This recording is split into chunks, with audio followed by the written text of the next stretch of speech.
안녕하세요, 윤쌤입니다. 자, 오늘 시간에는 아동 간호의 성장과 발달에 대해서 함께 공부해 볼게요. 교과서는 111페이지에서 120페이지에 해당되는 내용이니 참고하시면 되겠고요. 자, 먼저 아동 간호를 하기 위해서는 각 단계를 꼭 구분해서 알고 계셔야 돼요. 신생아는 어떻게 되고 영아는 어떻게 되는지.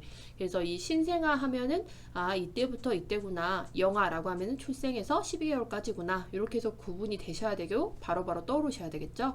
자, 아동 간호의 키포인트고 용어 정리라고 보시면 될 것 같습니다.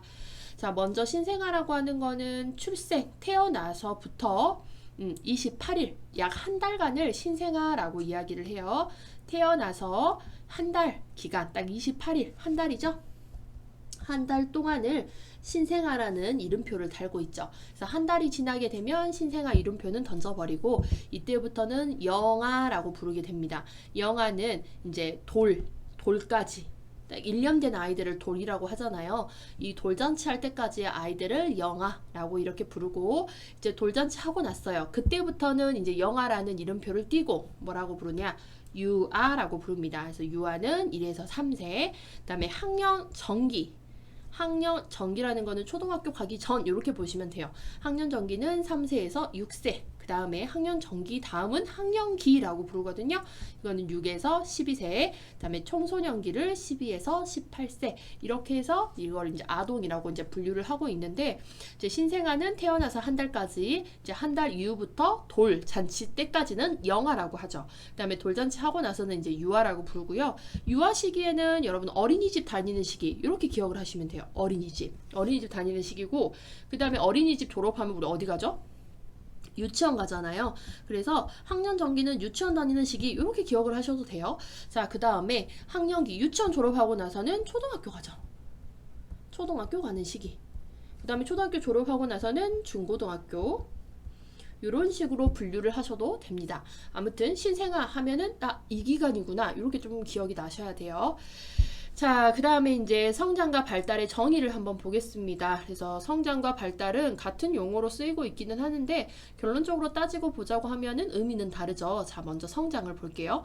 성장이라고 하는 거는 양적 발달이어서 숫자로 셀 수가 있는 거예요. 그래서 키라든지 몸무게라든지 머리 둘레라든지 측정 가능한 것들을 우리는 성장이라고 해요. 그래서 신체 일부 또는 전체의 크기가 증가하는 것을 우리는 성장이라고 합니다. 그래서 양적인 발달이에요. 그래서 수적으로 측정이 가능하다라고 보시면 돼요. 자, 그 다음에 발달을 보시면 발달은 질적인 발달을 이야기합니다. 질적. 그래서 기능이라든지 기술의 증가를 이야기를 하거든요. 그래서 포크를 쓰던 아이가 이제 점점 기능과 기술이 발달을 해서 젓가락질을 할 수 있게 되겠고, 옹알이만 하던 아이가, 아니면 단어를 뜨문뜨문 이렇게 발음하던 아이가 기능과 기술적인 면이 증가, 발달을 함으로써 단어도 사용하고 긴 문장을 이야기를 할 수 있는 그런 질적인 발달을 우리는 발달이라고 합니다. 질적으로 발달을 해요. 얘 같은 경우는 어떻게 숫자로 이렇게 가늠할 수 있는 그런 것들은 아니죠. 그래서 능력이 증가하거나 언어 능력이라든지 행동 능력이라든지 이런 것들이 증가하거나 기능이 숙련되는 것을 질적 발달이라고 이야기를 해요. 그래서 성장은 양적인 발달, 발달은 질적인 발달, 이렇게 보시면 되겠습니다. 그래서 성장은 숫자로 측정이 가능하고, 발달 같은 경우는 측정은 할 수 있으나 이제 수적으로는 측정이 될 수는 없는 것, 그래서 어떤 기능, 기술, 이런 능력이 증가하는 것들을 이야기한다라고 보시면 돼요. 자, 여기서 이제 중요한 거는 성장과 발달은 모두 환경적인 영향을 받기는 해요. 여기 있죠? 환경의 영향을 받음이라고 되어 있는데, 성장과 발달을 비교했을 때 어떤 부분이 환경에 더 영향을 받습니까? 라고 물어보면은 발달이 성장에 비해 훨씬 환경적인 영향을 환경적인 영향을 많이 받는다라고 이야기를 할 수가 있어요. 그래서 성장과 발달 중에 둘 다 환경적인 영향을 받아요. 그렇지만 이 둘 중에 비교를 하자면 누가 더 어떤 부분이 더 환경적인 영향을 많이 받습니까? 라고 물어보면 발달이 훨씬 더 영향을 많이 받는다라고 할 수 있죠. 뭐 예로 들자면 포크를 사용하던 아이에게 환경적으로 부모가 적절한 시기에 넘어갈 수 있는 포크를 이제 그만 사용하고 젓가락을 사용할 수 있는 시기가 돼서 이제 그런 기술을 알려줘요. 그러면 아이는 이제 포크에서 젓가락을 사용할 수 있게 되잖아요. 그래서 이 기술을 알려준다는 것 자체가 부모가 환경적인 그 영향을 만들어주는 거잖아요. 그런데 이거를 하지 않아요. 부모가 하지 않고 그냥 놔두면 내비둬버리면 포크질만 계속하고 젓가락질은 사용을 할 수가 없게 되는 거죠. 물론 성장도 환경의 영향을 많이 받지만 성장이라는 거는 유전적인 것들의 영향을 또 많이 받고 있기 때문에 환경도 뒷받침돼야 되지만 기본적으로 그냥 내비둬도 애들은 큰다라고 이렇게 보시면 돼요. 그렇기 때문에 성장과 발달 중에 환경의 영향을 누가 더 받습니까? 라고 하면은 우리 이 발달 부분이 환경 영향을 더 받습니다. 이렇게 보시면 될 것 같아요. 자, 그 다음에 성장 발달의 원리를 보겠습니다. 이 부분은 시험에 잘 나와요.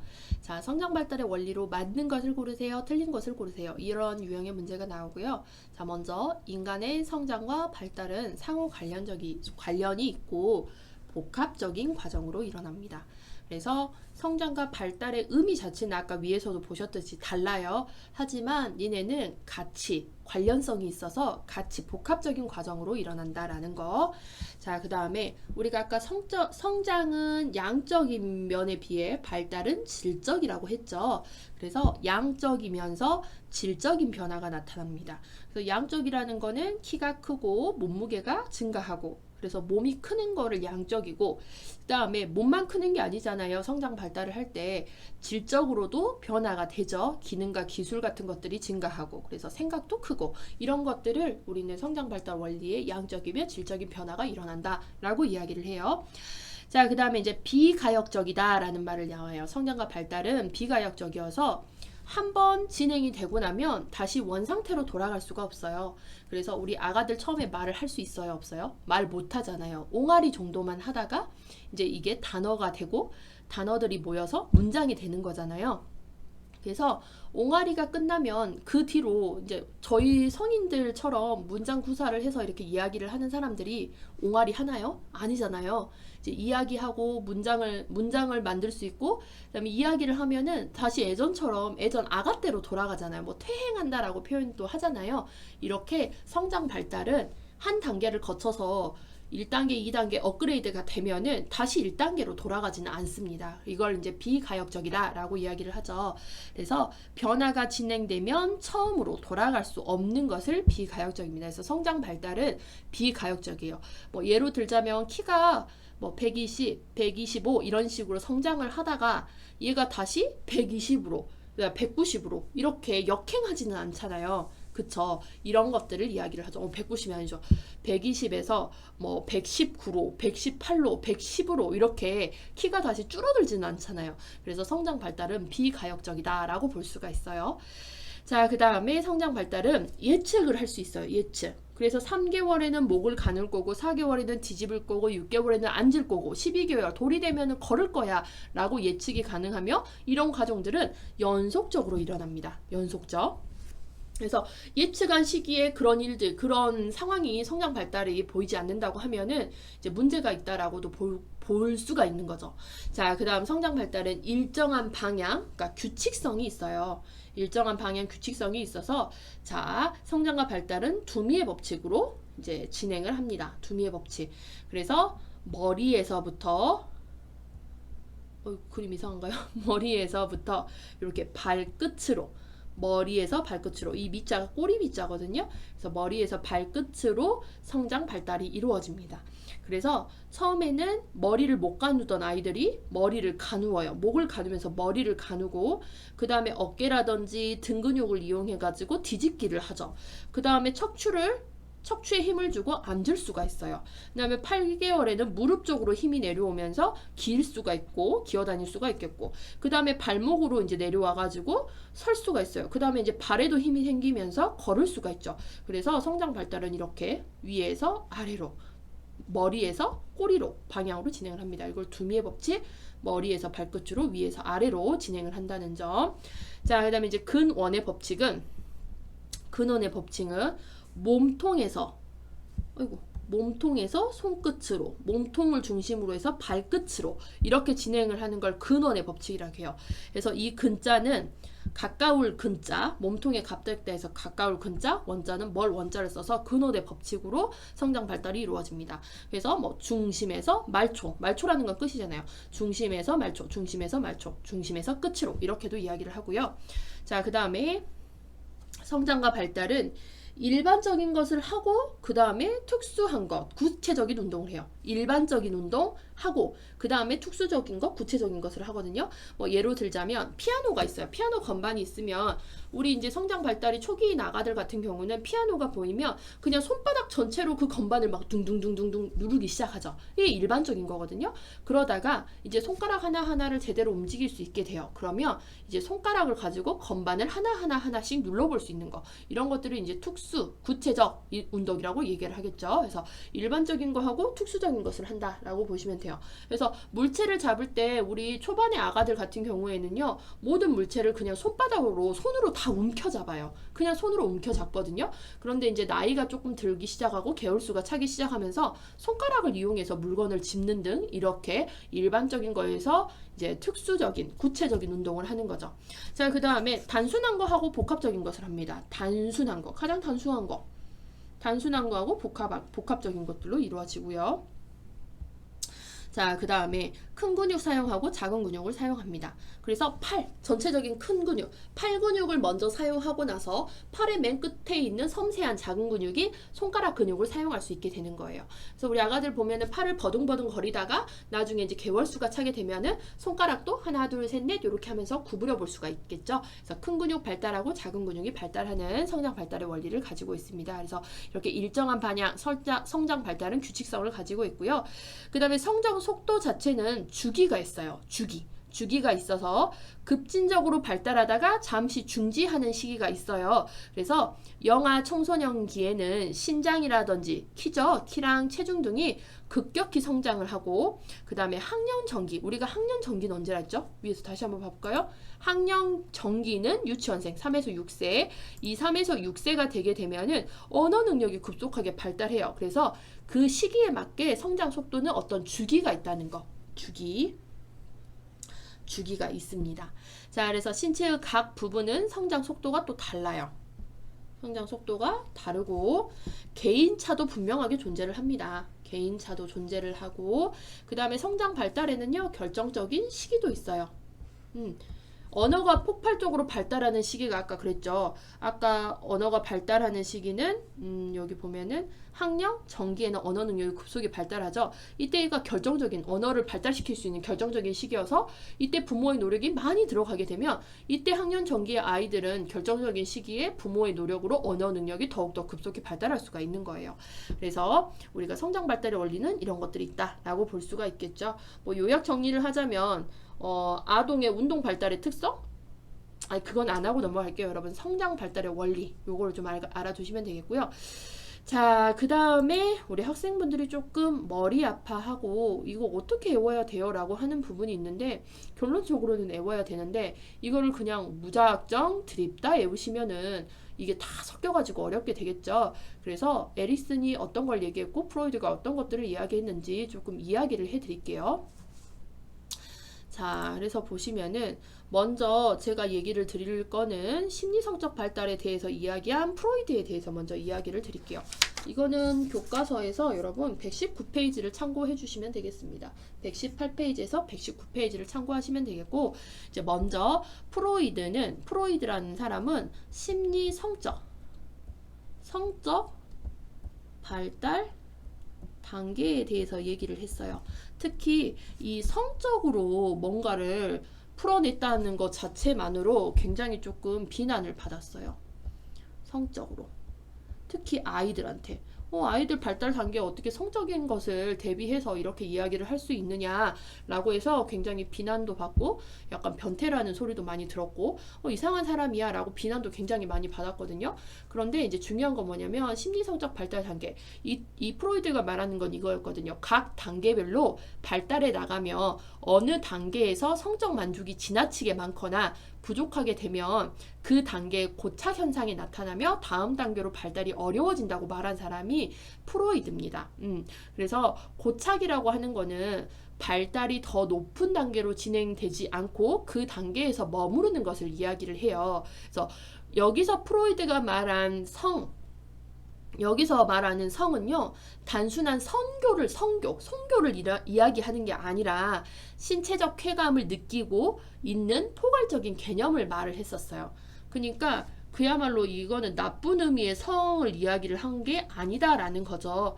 그래서 단순한 성교만이 아니라 신체적 쾌감을 느끼고 있는 포괄적인 개념을 이야기를 했어요. 그래서 프로이드는 이렇게 각 단계별로 민감한 신체 부위에 이름을 붙여줬습니다. 각 단계별로 민감한 부위에 이름을 붙여줬고, 각 단계에서 충족되지 않는다면 이제 이 사람들은 나중에 커서 불안한 마음이 생기고 병이 생긴다고 보았던 사람이 프로이드였어요.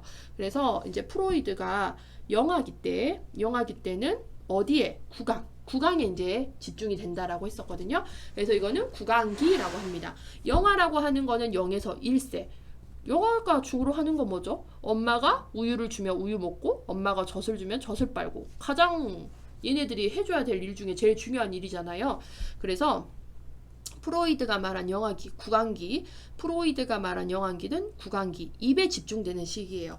그래서 빨기, 먹기와 같은 입이 쾌락의 주 원천으로, 쾌락의 주 원천이 이제 구강이라고 했죠. 그래서 입이 쾌락의 주 원천이고, 물고 빨기, 삼키기 등 입이나 구강의 자극에 만족감을 얻는 시기를 우리 이제 프로이드는 구강기라고 했습니다. 구강기.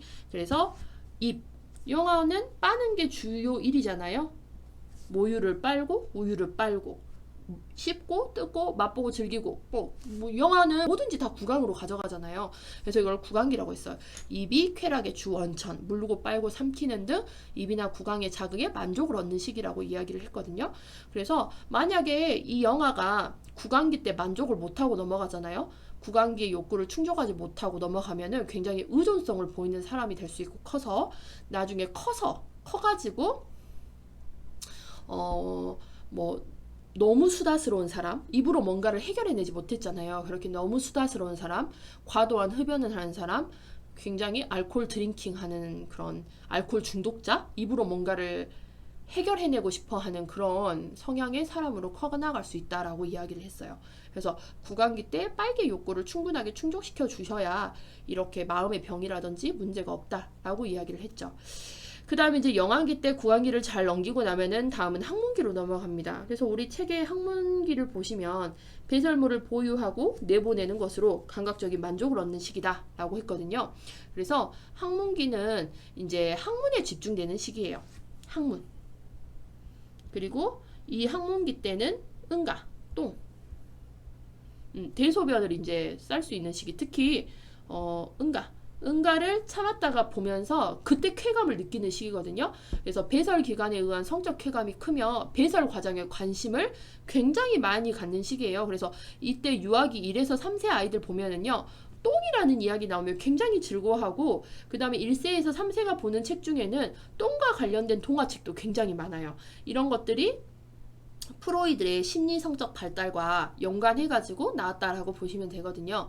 그래서 배변 훈련이 성격에 미치는 영향이 굉장히 중요하고 크다고 이때는 이야기를 하거든요. 그래서 이때 부모의 반응이 굉장히 중요한데, 이때 학문기 때는 아이들이 응가를 참았다가 보면서 쾌락을 느끼는 시기여서 이때 배변 훈련이 들어갑니다. 1에서 3세 때 보면은 보통 배변 훈련이 들어가는데, 이 훈련 과정에서 성격에 미치는 영향이 굉장히 중요하다고 했잖아요. 이때 부모가 아이가 이제 실수를 했어요. 그럴 때 너무 뭐라고 하거나 너무 비난을 하게 되면은 우리 아이는 이제 어떤 아이가 되냐면 결벽증이 있는 아이라든지 굉장히 소극적인 아이, 반대로는 지저분한 아이로 커나갈 수 있다라는 것들이 이제 프로이드의 이야기입니다. 그래서 학문기 때는 이 배변 훈련하는 과정, 똥을 참고 참았다가 배설하는 그런 과정에서 부모의 반응이 정말 중요하다. 실수를 하더라도 괜찮아 라고 하면서 넘어갈 수 있는 그런 부모의 반응이 학문기 때 고착되지 않고 다음 단계로 잘 넘어갈 수 있게 만들어준다 라고 이야기를 하고 있어요. 자, 그 다음에 이제 프로이드는 학문기 다음에는 상형 전기에는 남근기가 나타난다 했습니다. 요 남근이라고 하는 거는 성기를 이야기를 해요. 그래서 성기기라고 이야기도 하는데요. 3에서 6세 아이들을 보면은 굉장히 이제 남자와 여자를 구분하기 시작하면서 성기에 대한 관심을 굉장히 많이 가져요.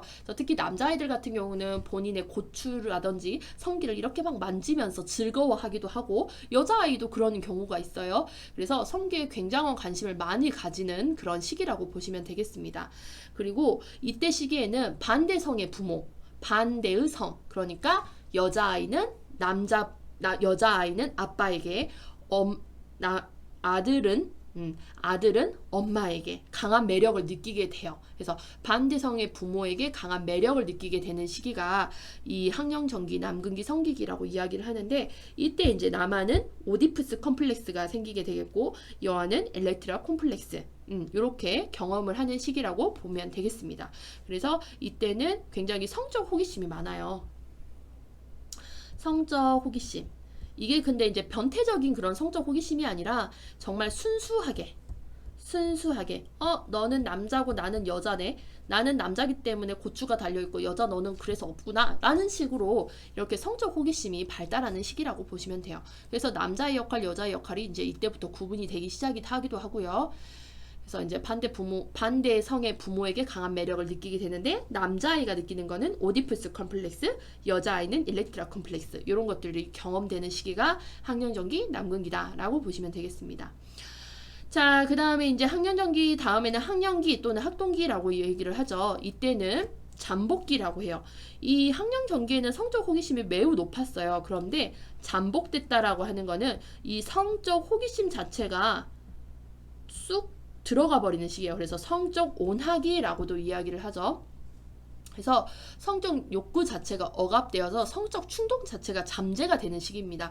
왜냐하면 이 시기 6에서 12세는 학교를 다녀야 되는 시기잖아요. 그래서 아이들이 매우 바빠요. 그래서 학교 생활을 시작하고 다양하고 활발한 지적 탐구가 굉장히 많아지다 보니까 이때는 성에 관심을 가질 시간 자체가 없는 거예요. 그래서 이때는 이제 친구와의 관계, 인간관계 이런 것들을 통해서 사회와 학습 기술 같은 거를 배우기 때문에 성에 대한 관심을 가질래야 가질 수가 없는 그런 성적의 온하기가 찾아온 시기를 잠복기라고 합니다.